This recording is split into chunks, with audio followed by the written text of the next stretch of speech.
नमस्कार बो रोसे को समस्त को स्वागत। आज आम बनवा पोटल पियाज भजा।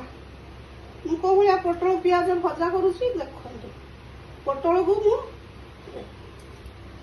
यही काटिवा।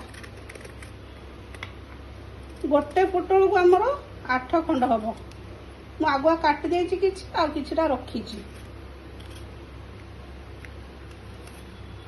गोटे पोटल 8 खंड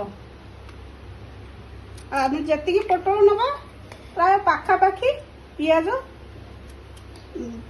पोटल जी हम तार पाखापाखि पियाज नवा से परिमाण प्राय से परिमाण पियाज नवा ताकि पोटल भजाटा खावाई भारी भल लगे।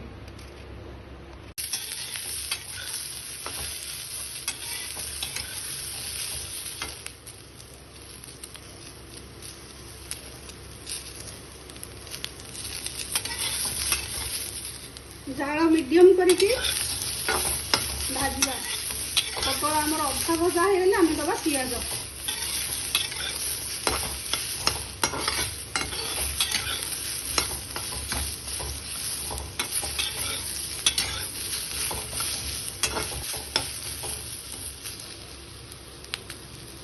घोड़े दबा टिके पोटल सीझी जीव। पोटल देखिए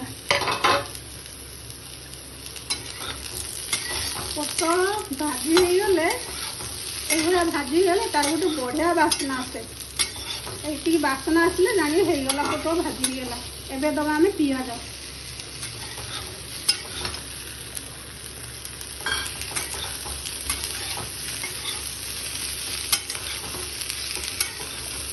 पियाज दबा सागे सागे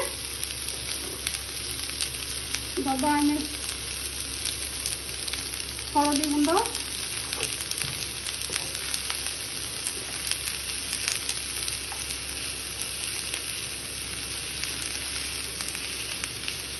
लंका गुंड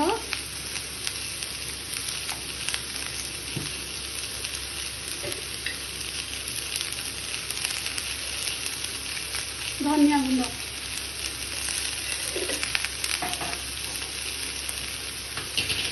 और स्वाद अनुसार लुण।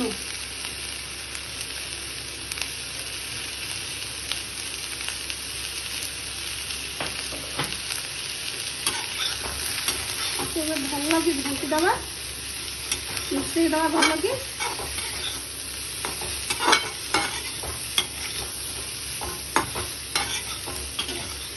भल कि मिसईबा। मिसई आमे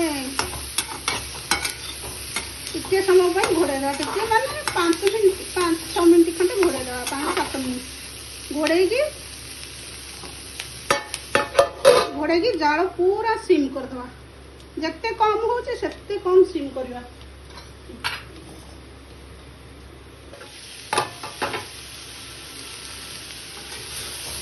पियाज भी टिके भाजी होगा। पोटल तो आमर आगुरी भाजी होता। पोटल तो आगुरी भाजी होता। पियाज भी अल्प भाजी होगा। आम ए कौन करवा टिके पानी छिटा देवा। पानी छिटा दे पूरा स्टीम कर जाओ। पूरा घोड़े पूरा स्टीम करदे छाड़द 5 मिनट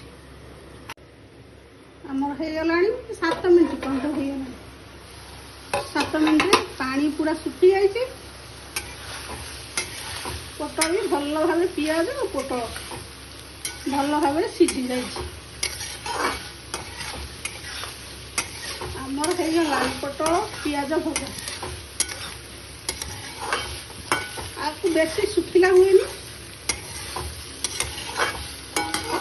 टिके गिला गिला थी भल लगे।